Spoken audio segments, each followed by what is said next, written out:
성탄 인사 한번 하실까요? 메리 크리스마스, 메리 크리스마스, 메리 크리스마스.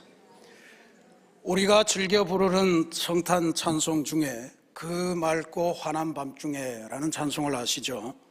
거기 2절에 보면 이런 가사가 있습니다. 이 슬픔 많은 세상에 큰 위로 넘치고 온 세상 기뻐 뛰놀며 다 찬송하도다. 성탄은 그런 겁니다. 기쁨으로 찬송하며 뛰노는 그러한 곳이어서 우리 지난 주일 오후에 여기가 체육관으로 변해서 여기서 탁구를 치면서 온 성도들이 한몸 되는 교회로의 과정의 기쁨을 충만하게 누렸습니다. 정말로 교회가 들썩들썩했던 그런 경험이었습니다. 오늘 오후는 우리 교회학교의 꿈동산 어린이 청소년, 젊은이, 또 특별 출연자들, 또 특별히 우리 앙골라에서 온 우리 페드로 주왕 가족이 특별 찬양으로 참여합니다. 그래서 오늘 오후에도 여러분들이 온 세상 기뻐 뛰놀며 찬송하고 또 큰 위로가 넘치는 그러한 시간을 보낼 수 있기를 바랍니다. 24일 성탄절 이브에는 우리 할렐루야 찬양대가 주관하는 성탄 전야 음악 예배, 성탄절 칸타타 베들레헴 가는 길을 오후 9시에 이 자리에서 진행을 합니다. 역시 여러분의 슬픔이 멈추고 큰 위로 얻고 온 세상 기뻐 뛰노는 찬양의 잔치가 되기를 간절히 기도드리겠습니다. 이게 전부 다 성탄의 기쁨을 맞이하는 우리들의 방법과 관련한 것인데, 오늘 우리가 봉독한 말씀은 맨 첫 번 크리스마스 때, 그때 크리스마스가 뭔지도 잘 몰랐던 소녀 마리아가 자기에게 일어나는 그 위대한 성탄의 계획, 그게 무슨 의미인가 하는 것에 놀라기도 하면서도 떨리는 마음으로 하나님에게 순종하며 하나님에게 올린 고백의 찬송가입니다. 처녀의 몸으로 아들을 낳게 된다는 예언, 그게 분명하건대 그때나 지금이나 그 당사자에게 결코 기쁨의 소식이 아니었을 겁니다. 어쩌면 청천벽력과도 같은 충격의 소식이었겠죠. 한평생 손가락질을 받고 어쩌면 율법에 따라서 돌에 맞아 죽을 그러한 위기의 상황과도 같은 그러한 소식이었습니다. 근데 마리아는 이 모든 것이 천사를 통해서 하나님의 계획이다, 하나님이 주도하시는 일이다 라고 하는 것을 듣고는 그 하나님의 계획을 자신의 온몸으로 받아들이기로 그렇게 결단을 합니다. 모든 인간적인 아픔, 두려움 이런 것들을 다 접은 채 하나님의 말씀이 이루어지는 여종이 되기를 결단하는 모습을 보이고, 그 마음에 솟아나오는 그것을 통해서 하나님께서 예언하신 일의 의미가 도대체 무엇일까? 성탄을 하신다는데 그것이 무엇일까에 대해서 이 땅의 인간으로서는 최초로 성탄의 의미를 해석하며 고백한 찬송이다, 시다, 이렇게 우리가 볼 수 있습니다. 이 마리아의 찬송가, 초대교회 때는 성탄절만이 아니고 아침 저녁으로 하루의 삶을 닫고 열고 할 때마다 불렀던 찬송이라고 합니다만, 오늘 우리에게 주는 의미가 심오합니다. 크게 두 부분으로 나누어집니다. 첫 번째 부분은 마리아가 지금 자신을 통해서 일어나고 있는 이 하나님의 계획,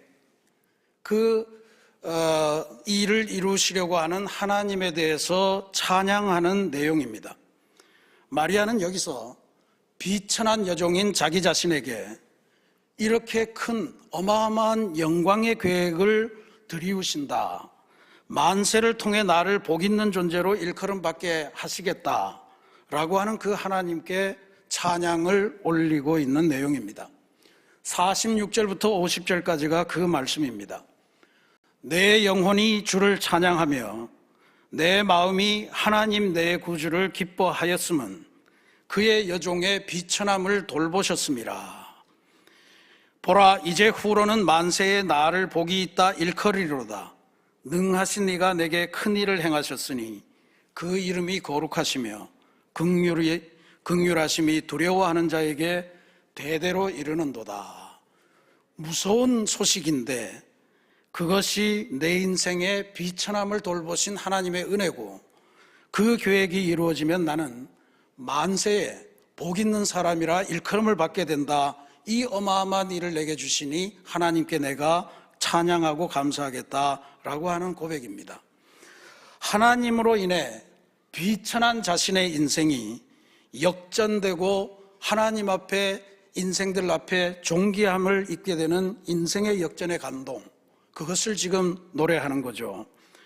비천한 여종이 하나님의 긍휼하심을 입어서 하나님의 큰 역사에 동참하고 하나님의 큰 일을 감당하는 위대한 존재로 변화되는 감동을 노래하는 것입니다. 저는 마리아의 이 고백이 우리 신앙생활에 있어서 성탄의 기쁨만이 아니고 우리가 예수를 믿고 얻게 되는 가장 큰 수확이고 보람이고 열매다, 그렇게 생각하고 우리도 이 고백을 할 수 있기를 바랍니다. 우리 그렇게 즐겁게 찬송하지 않습니까? 나는 비록 약하나 주 예수는 강하다. 나 같은 죄인 살리신 주 은혜 놀랍다. 맨날 이렇게 찬송을 하시잖아요. 마리아가 바로 이것을 경험하고 나처럼 비천한 존재가, 나처럼 연약한 존재가, 나처럼 초라한 인생이 하나님께 택함받고 하나님의 계획을 이루는 바탕이 되니 그거 얼마나 위대한 역사인가, 하나님의 동력자가 되었다라고 하는 그 기쁨을 보여주기 때문에 이 첫 번째 부분이 대단히 소중합니다. 마리아 찬송의 두 번째 부분은, 근데 자신에게 이루어지는 이 인생 역전의 놀라운 역사가 자기에게만이 아니고 이제 자기의 몸을 통해서 출생할 메시아를 통해 온 이스라엘 백성, 아니 이 지구상에 거하는 모든 사람들에게로 확대될 것을 찬미하고 예언하는 내용입니다. 51절부터 53절까지가 그 말씀입니다. 그의 팔, 하나님의 팔로 힘을 보이사 마음의 생각이 교만한 자들을 흩으셨고 권세 있는 자를 그 위라고 하는 건 자리를 말합니다. 그 위에서 내리치셨으며 비천한 자를 높이셨고 줄이는 자를 좋은 것으로 배불리셨으며 부자는 빈손으로 보내셨도다. 성령으로 잉태된 메시아가 이 땅에 오셔서 하실 일을 예언한 것입니다. 아주 극명한 대조이죠. 여기에 두 가지 부류의 사람이 나타납니다. 하나는 마음의 생각이 교만한 자, 권세 있는 자, 또 부자, 이렇게가 나오고요. 또 하나는 비천한 자, 그리고 줄인 자, 이 두 가지 부류가 나옵니다. 첫 번째 나오는 부류, 마음의 생각이 교만하다. 이 교만이라고 하는 죄는 기독교에서 가장 큰 죄악입니다. 하나님 대신에 하나님보다 내가 더 소중하고 내가 더 위대하다고 생각하는 그러한 것을 성경에서는 그게 교만의 죄다, 오만한 자의 죄다, 그렇게 부릅니다. 교만은 그냥 뻣뻣하다, 건방지다 이런 정도의 이야기가 아니고 하나님의 신성을 거부하고 하나님을 모독하는 심각한 죄입니다. 그리고 그 죄의 삭은 당연히 사망입니다. 그러므로 하나님께서 하나님보다 자신을 더 높이는 인생, 그것을 인정하지 않으시겠다는 거고요. 하나님을 통하지 않고 얻는 권세, 그것도 인정하지 않으시겠다는 거고요. 하나님을 통하지 않고 얻는 부, 그것도 인정하지 않으시겠다. 그런데 이 사람들을 향해서 내리는 하나님의 조치는 교만한 자들은 흩으시고 권세 있는 자들은 자리에서 내치시고 그리고 부자는 빈손으로 보내신다. 이거는 하나님의 사랑입니다. 죄의 삭은 사망이라고 그랬는데 교만의 죄의 삭은 사망이고 멸망인데 하나님이 이들을 멸망으로 이끄지 않으신다는 거예요. 자리에서 내치시고 교만한 자들은 교만을 흩어버리고 부자는 빈손으로 가게 하겠다. 이거는 새로운 인생의 기회를 주시기 위해서 하나님께서 처음부터 다시 시작하라 라고 하고 구원의 길을 제시하신 것입니다. 오묘합니다. 우리가 인생 살아가면서 그리스도인으로서 때로 하나님이 왜 나한테 이러실까? 하나님이 내가 무슨 억하심정이 있어서 나한테 이런 아픈 일, 이런 나쁜 일, 이런 도무지 상상할 수 없는 일을 허락하시는 것일까 하면서 하나님을 원망하고 하나님을 의심하고 할 때가 있습니다. 소위 하나님의 징계, 그거는 우리가 설령 죄를 지었다고 할지라도 그 징계는 부당하다고 여깁니다. 그래서 하나님을 원망하는 그런 모습을 갖추죠. 근데 그때마다 우리가 생각해야 될 것은 하나님께서 주시는 징계의 처음과 끝을 가만히 보시면 그거는 우리를 멸망시키겠다라고 작정하신 것이 아니다 하는 것을 깨닫게 될 겁니다. 하나님의 징계는 우리를 구원하시기 위해 우리를 새롭게 만드시고 우리를 새롭게 갱신하시고 우리를 새롭게 회복시키시기 위해서 멀리 갔던 것, 하나님 없이 멀리 갔던 걸 다시 되돌이키셔서 원점으로부터 새롭게 구원의 길을 가도록 인도하시는 것, 그게 바로 흩으시고 내리치시고 그리고 빈손으로 돌려보내시는 하나님의 사랑이다, 그렇게 볼 수 있습니다. 반면에 비천한 자는 높여주시고 줄이는 자는 좋은 것으로 배불리게 하시겠다라고 하는 약속의 말씀도 주십니다. 주님께서 말씀하시기를 마음이 가난한 자가 복이 있나니 천국이 그들의 것이라 하는 말씀을 하신 적이 있습니다. 세상에서는 비천하다고 서름도 당하고 또는 풍족하지 못해서 늘 무엇을 먹을까 무엇을 마실까 고민하면서 하루 끼니를 걱정하면서 줄이면서 살아갈지라도 하나님 앞에서 겸손하고 하나님을 높이고 하나님의 말씀에 순종하는 사람은 하나님께서 결국 그를 높여주시고 그를 존귀하게 대접하게 하시고 만대에 이르러 그가 복이 있는 존재다, 일컬음을 받는 인생으로 변화시켜 주신다는 약속입니다.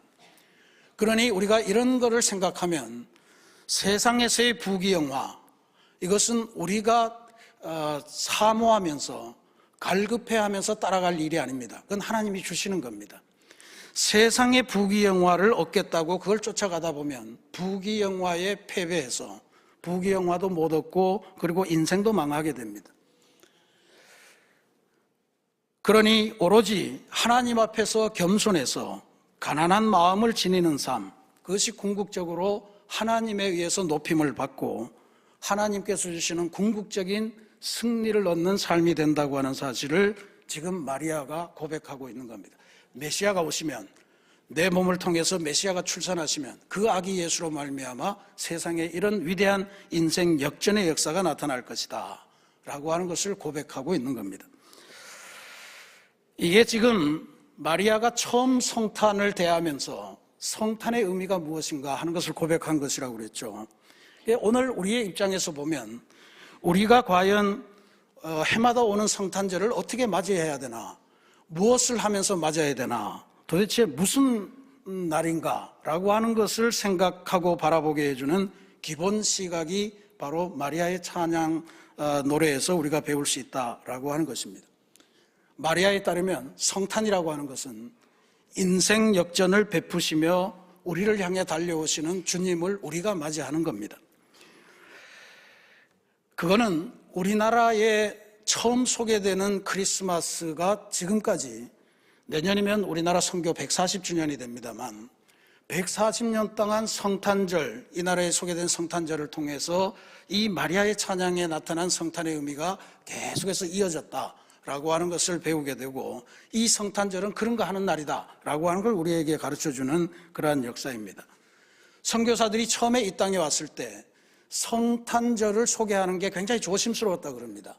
하나님이 사람이 되었다, 하나님이 사람이 됐다라고 하는 걸 설명하기도 쉽지 않고, 저 또 무슨 건가 해서 선교사들끼리만 선물을 주고받고 예배드리고 뭐 그렇게 했다는데, 의외로 조선 사람들은 이 성탄의 소식을 굉장히 좋은 소식으로 받아들이고 그게 아주 급속하게 빠르게 전국적으로 확대되었다라고 하는 것이 당시 신문에 그리고 교회의 잡지에 계속 소개됐습니다.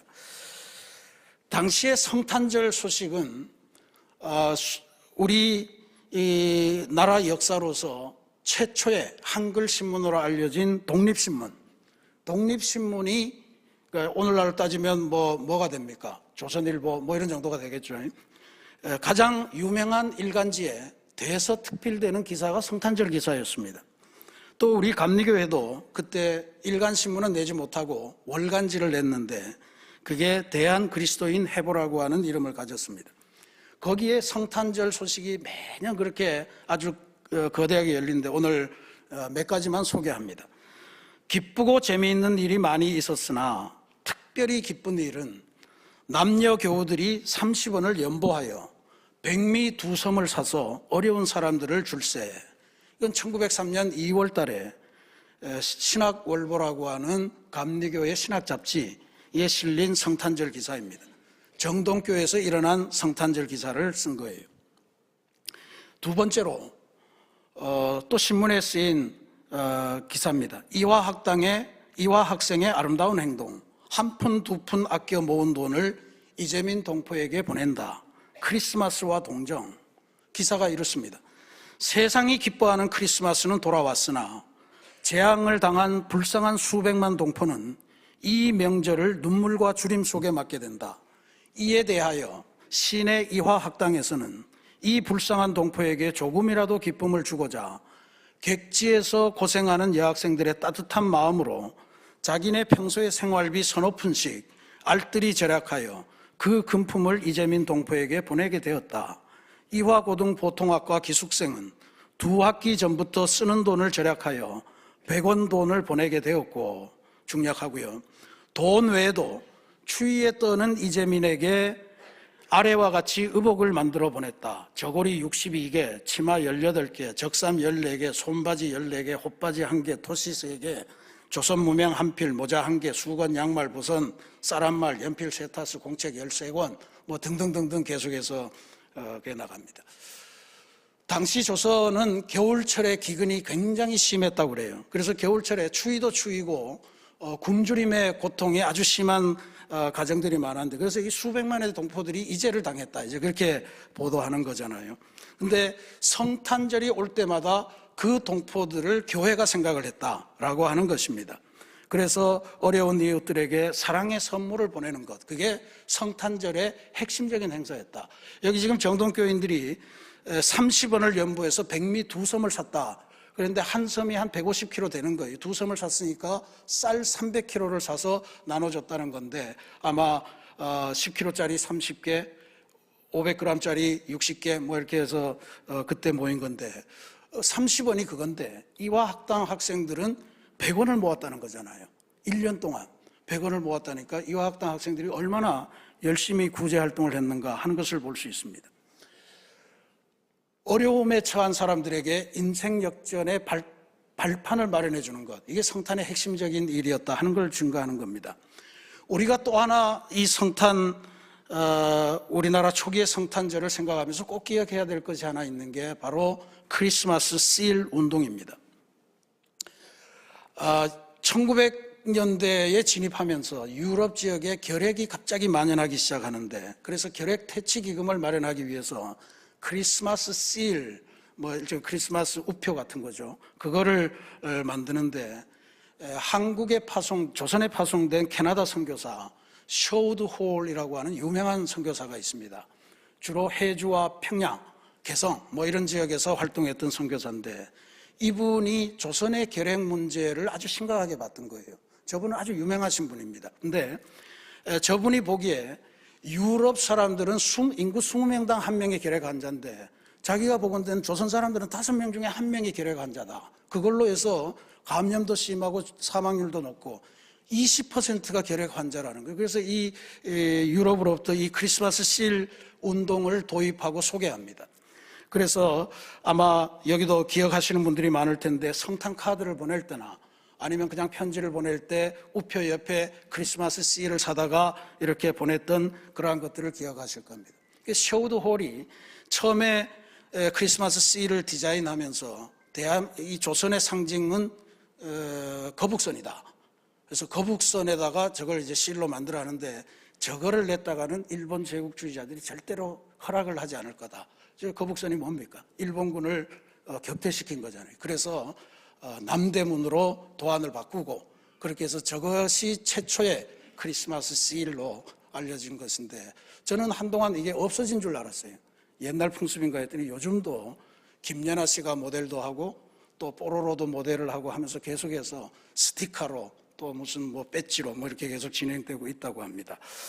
어쨌든 이 초창기에 성행했던 크리스마스 풍습을 보면 정말로 어쩔 수 없이 절망하고 있는 사람들에게 뭔가 그리스도의 성탄으로 말미암아 역전할 수 있는 발판, 기회, 숨통을 터주는 그러한 일을 하는 것이 성탄절의 핵심적인 내용이었다 하는 것을 우리가 알 수가 있습니다. 사랑하는 우리 새신교회 성도 여러분, 성탄은 우리의 인생, 우리의 세상을 역전시키려고 주님께서 이 세상에 또 내 마음에 오시는 위대한 사건입니다. 우리 중에서도 도저히 정말 내가 어떻게 해볼 수가 없는 아픔, 절망 속을 살아가는 이들도 있을 테고요. 우리 주변을 훑어보면 진짜로 뭘 어떻게 해볼 수가 없는 그러한 아픔 속을 살아가는 수많은 사람들이 있으리라 믿습니다. 우리도 이 성탄의 전통을 이어받아서 어제 작년에 이어서 올해도 몰래 산타 성탄 선물 박스 증정식을 가졌습니다. 1차 전달식이고 2차 전달식은 24일 날 오전 11시에 다시 합니다. 이번에는 우리 교회 근처에 있는 두 군데 임대 아파트에 그거를 양천사랑복지재단에서 추천을 받아서 가가호호 방문하면서 이 선물을 전달했습니다. 선물 전달을 하면서 우리가 많은 교육도 받고 이게 준다고 다 좋아하는 게 아닙니다. 뭐 이런 여러 가지 이야기를 들으면서 했는데 그래도 전달에 참여한 모든 우리 교인들이 들려주는 이야기에 따르면 대부분 주민들이 반갑게 맞아줬고 기쁘게 받았다 그렇게 증언했습니다. 어떤 분은 그런 경우도 있었대요. 아주 건장한 남자가 선물을 받으러 나왔는데 그분이 이런 말을 했다는 거예요. 선생님, 제가 이렇게 건장해 보여도 사실 제가 많이 아픕니다.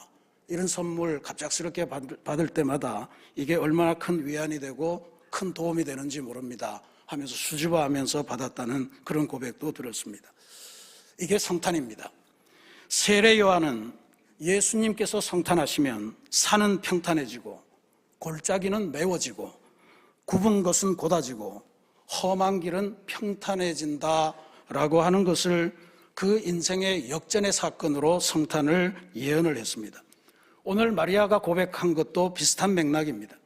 하나님과 상관없이 이룬 재산, 하나님과 상관없이 이룬 권세, 하나님 없이 내가 직접 인생을 주관할 수 있다고 생각하는 생각들은 다 흩어버리실 거다. 다 내리치시고 다 빈손으로 돌려보내실 거다. 다만 비천한 자는 높여주시겠고 줄인 이들은 하나님께서 좋은 것으로 배불려 주시겠다라고 하는 것을 선포하시는 그런 사건입니다.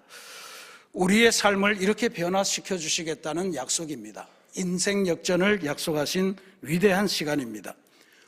오늘날 의외로 많은 사람들이 하나님께서 역전시켜 주시는 이 인생 역전의 기회로 성탄을 보지 않고 이것을 오히려 인생의 타락으로 또 인생의 망하는 길로 걸어가는 그 길로 쾌락으로만 보내는 사람들이 너무나도 많이 있는 것이 사실입니다. 그건 하나님의 뜻이 아니죠. 인생 역전을 펼치시면서 우리를 향해서 탄생하시려고 오시는 주님을 모시고 하나님의 은혜로 충만하게 채워져서 그래서 하나님을 기쁘시게 하는 아름다운 인생으로 거듭나시는 성탄절이 되시기를 바라고요. 또 여러분들의 이웃들에게 주님의 성탄으로 말미암아 인생 역전의 기회가 있다 하는 것을 전파해 주시며 뜻깊게 이 세상의 변화를 도모하시는 그런 2024년의 성탄절을 맞고 보내시기를 주님의 이름으로 축원합니다.